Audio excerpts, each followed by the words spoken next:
Hello दोस्तों, स्वागत है आप सबका अपने ही यूट्यूब चैनल लर्निंग कैफ़े में। आज के वीडियो में Lalit Narayan Mithila university part 2 history honours paper 4 का इम्पोर्टेंट ऑब्जेक्टिव क्वेश्चन बताने वाला हूं, जो आने वाले एग्जाम के लिए काफ़ी ज़्यादा इम्पोर्टेंट है। पिछले वाले वीडियो में पेपर 3 का इम्पोर्टेंट ऑब्जेक्टिव क्वेश्चन बता दिया हूँ। इसके अलावा हिस्ट्री ऑनर्स पेपर 3 और पेपर 4 का इम्पोर्टेंट सब्जेक्टिव क्वेश्चन भी बताया हूँ। अगर आप वो वीडियो अभी तक नहीं देखे हैं तो लिंक आपको डिस्क्रिप्शन में मिल जाएगा, या चैनल के प्लेलिस्ट में जाके आप वो वीडियो देख लीजिएगा। तो चलिए क्वेश्चन की तरफ बढ़ते हैं।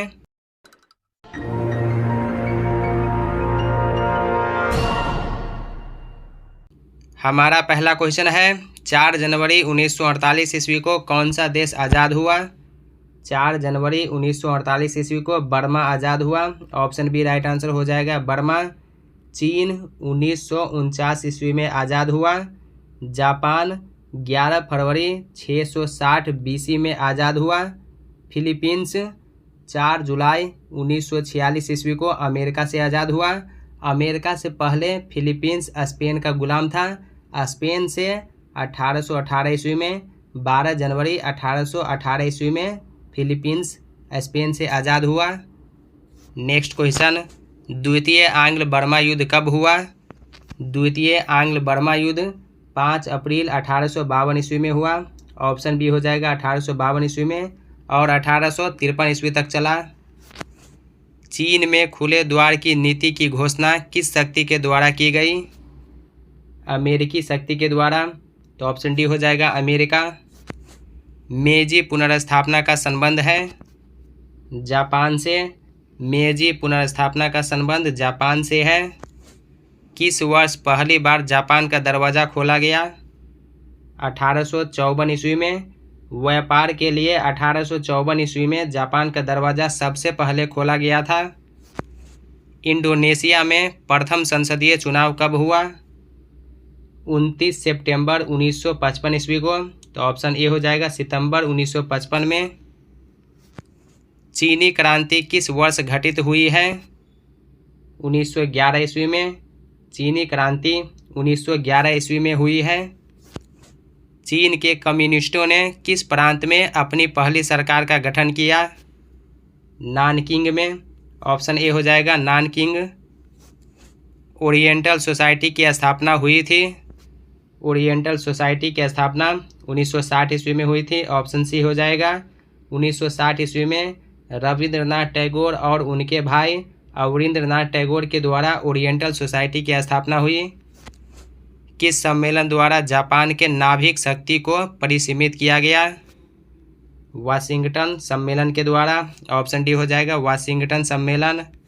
दक्षिण पूर्व एशिया में सर्वप्रथम स्वतंत्र होने वाला देश कौन था? बर्मा 1948 ईस्वी में स्वतंत्र हुआ। इंडोनेशिया 1945 ईस्वी में स्वतंत्र हुआ। कंबोडिया 1953 ईस्वी में स्वतंत्र हुआ। फिलीपींस 1818 ईस्वी में स्पेन से स्वतंत्र हुआ। तो दक्षिण पूर्व एशिया में सर्वप्रथम स्वतंत्र होने वाला देश फिलीपींस है। ऑप्शन सी हो जाएगा, फिलीपींस। यूरोप में वियतनाम के सिपाही फ्रांस के लिए किस युद्ध में लड़े थे? क्रीमिया युद्ध में। ऑप्शन ए हो जाएगा, क्रीमिया युद्ध। क्रीमिया युद्ध कब हुआ था? 1853 ईस्वी में क्रीमिया का युद्ध हुआ था और 1855 ईस्वी तक चला था। द्वितीय अफीम युद्ध के समय चीन का सम्राट कौन था? द्वितीय अफीम युद्ध के समय चीन का सम्राट डाओ गांग था। ऑप्शन ए हो जाएगा, डाओ गांग। अगर आपसे पूछा जाए द्वितीय अफीम युद्ध कब हुआ था? 1856 ईस्वी में। द्वितीय अफीम युद्ध 1856 ईस्वी में हुआ था और 1860 ईस्वी तक चला था। प्रथम अफीम युद्ध कब हुआ था? प्रथम अफीम युद्ध 1839 ईस्वी में हुआ था और 1842 ईस्वी तक चला था। चीन का पहला अस्थायी रेल मार्ग कब प्रारंभ हुआ? 1881 ईस्वी में। चीन का पहला अस्थायी रेल मार्ग 1881 ईस्वी में प्रारंभ हुआ। जापान किस वर्ष राष्ट्र संघ से अलग हो गया? 1933 ईस्वी में। जापान 1933 ईस्वी में राष्ट्र संघ से अलग हो गया। 4 जुलाई 1946 में कौन सा देश आज़ाद हुआ था? फिलीपींस। 4 जुलाई 1946 ईस्वी में फिलीपींस अमेरिका से आज़ाद हुआ था। जापानी प्रमुख में फिलीपींस कितने वर्ष तक रहा? 3 वर्ष तक। जापानी प्रमुख में फिलीपींस 3 वर्ष तक रहा। इंडोनेशियन में राष्ट्रवाद का जन्म कहाँ हुआ? जावा में। इंडोनेशियन में राष्ट्रवाद का जन्म जावा में हुआ। बर्मा को भारत का हिस्सा किसने बनाया? ब्रिटिश। ऑप्शन सी हो जाएगा ब्रिटिश। 1937 ईस्वी से पहले ब्रिटिश ने बर्मा को भारत का राज्य घोषित किया था। फिर बाद में ब्रिटिश ने अंग्रेजी सरकार ने बर्मा को भारत से अलग कर दिया। तुंग मेंग हुई संस्था संगठित की गई थी। किसके द्वारा संगठित की गई थी? सनायत सेन के द्वारा। उगते सूर्य का देश नाम से कौन सा देश जाना जाता है? जापान। जापान जो है उगते सूर्य का देश के नाम से जाना जाता है। इससे पहले चैनल पर पिछले वाले वीडियो में सब्सिडरी पेपर जैसे history, geography, political science, economics इस सब का इम्पोर्टेंट ऑब्जेक्टिव क्वेश्चन बता दिया हूँ। इसके अलावा लैंग्वेज पेपर जैसे 50 मार्क्स हिंदी, 100 मार्क्स हिंदी का भी इम्पोर्टेंट ऑब्जेक्टिव क्वेश्चन बताया हूँ। लिंक आपको डिस्क्रिप्शन में मिल जाएगा या चैनल के प्लेलिस्ट में जाके आप अपने सब्सिडरी पेपर, अपने लैंग्वेज पेपर का इम्पोर्टेंट ऑब्जेक्टिव क्वेश्चन देख लीजिएगा। नेक्स्ट क्वेश्चन, ताइपिंग विद्रोह किस देश में घटित हुआ? चीन में। ताइपिंग विद्रोह चीन में हुआ था। 1931 में जापान ने चीन के किस राज्य पर आक्रमण किया? मंचूरिया पर। 1931 ईस्वी में जापान ने चीन के मंचूरिया राज्य पर आक्रमण किया। प्रथम अफीम युद्ध कब प्रारंभ हुआ था? प्रथम अफीम युद्ध 4 सितंबर 1839 ईस्वी को प्रारंभ हुआ था। ऑप्शन सी हो जाएगा 1839 ईस्वी, और 1842 ईस्वी तक चला था। द्वितीय अफीम युद्ध 1856 ईस्वी में स्टार्ट हुआ था और 1860 ईस्वी तक चला था। जापान में टोक्यो का पुराना नाम क्या था? जापान में टोक्यो का पुराना नाम येदो था। ऑप्शन डी होगा येदो। सैन रेमो की संधि संपन्न हुई। सैन रेमो की संधि 10 अगस्त 1920 ईस्वी को संपन्न हुई। ऑप्शन ए राइट आंसर हो जाएगा 1920 ईस्वी में। ताइपिंग सरकार के गठन की घोषणा कब की गई? 1851 ईस्वी में ताइपिंग सरकार के गठन की घोषणा 1851 ईस्वी में की गई। कुओमिंतांग दल का संस्थापक कौन था? सनायत सेन। कुओमिंतांग दल का संस्थापक सनायत सेन था। सुधार के 100 दिन संबंधित है चीन से। सुधार के 100 दिन चीन से संबंधित है। द्वितीय अफीम युद्ध प्रारंभ हुआ। द्वितीय अफीम युद्ध 1856 ईस्वी में प्रारंभ हुआ और 1860 ईस्वी तक चला। पैकिंग की संधि हुई थी। पैकिंग की संधि कब हुई थी? 1860 ईस्वी में। अगर आप ये क्वेश्चन का PDF लेना चाहते हैं तो डिस्क्रिप्शन में टेलीग्राम का लिंक है। टेलीग्राम ग्रुप ज्वाइन करके आप इस PDF को डाउनलोड कर लीजिएगा। नेक्स्ट क्वेश्चन, जापान का सबसे बड़ा द्वीप कौन है?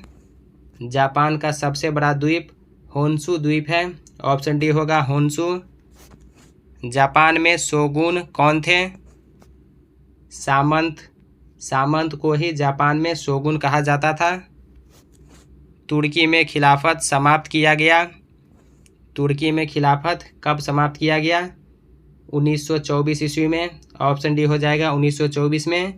1924 में मुस्तफ़ा कमाल पाशा के नेतृत्व में तुर्की में एक जनतांत्रिक सरकार का गठन हुआ और खलीफा के पद को पूरी तरह समाप्त कर दिया गया। इसी के कारण या इसी के साथ खिलाफत आंदोलन समाप्त हो गया। मुस्तफ़ा कमाल पाशा तुर्की के राष्ट्रपति थे। कमोडोर पेरी जापान कब पहुँचे? 1853 ईस्वी में। कमोडोर पेरी जापान 1853 ईस्वी में पहुँचे। मुस्तफ़ा कमाल पाशा तुर्की के राष्ट्रपति कब बने? 1923 ईस्वी में। मुस्तफ़ा कमाल पाशा तुर्की के राष्ट्रपति 1923 ईस्वी में बने। किस संधि ने प्रथम आंग्ल बर्मा युद्ध को समाप्त किया? प्रथम आंग्ल बर्मा युद्ध को यानदाबो की संधि के द्वारा समाप्त किया गया। ऑप्शन बी हो जाएगा यानदाबो की संधि। यानदाबो की संधि 24 फरवरी 1826 ईस्वी को हुआ था। 1911 की चीनी क्रांति के द्वारा किस राजवंश का अंत हुआ? मंचू वंश का। 1911 की चीनी क्रांति के द्वारा मंचू राजवंश का अंत हुआ। इंडोनेशिया में राष्ट्रीय आंदोलन के नेता कौन थे? सुकर्नो। इंडोनेशिया में राष्ट्रीय आंदोलन के नेता सुकर्नो थे। चीन में महाप्रस्थान किसने प्रारंभ किया था? Chiang Kai Shek. Option A right answer हो जाएगा, चियांग काई शेक। तो ये जो 40 क्वेश्चन मैं आपको बताया हूँ, इस सब को आप बढ़िया से तैयारी कीजिए। जितना क्वेश्चन बताया हूँ किसी न किसी साल पूछा हुआ क्वेश्चन है, और मिथिला यूनिवर्सिटी ज़्यादा बाहर से क्वेश्चन नहीं पूछता है, पिछले साल का क्वेश्चन रिपीट कर देता है। तो दोस्तों कैसा लगा ये वीडियो कमेंट करके ज़रूर बताइए। क्या वीडियो आपको अच्छा लगा या लगता है कि ये वीडियो आपके साथ साथ आपके उन फ्रेंड्स को भी हेल्प कर सकता है, तो अपने दोस्तों के साथ वीडियो शेयर कीजिए। अगर कोई डाउट है या कोई सवाल है तो कमेंट सेक्शन में लिखिए, मैं कोशिश करूँगा जल्दी रिप्लाई करने का। तो चलिए अब मिलते हैं नेक्स्ट वीडियो में, तब तक के लिए टेक केयर, बाय बाय।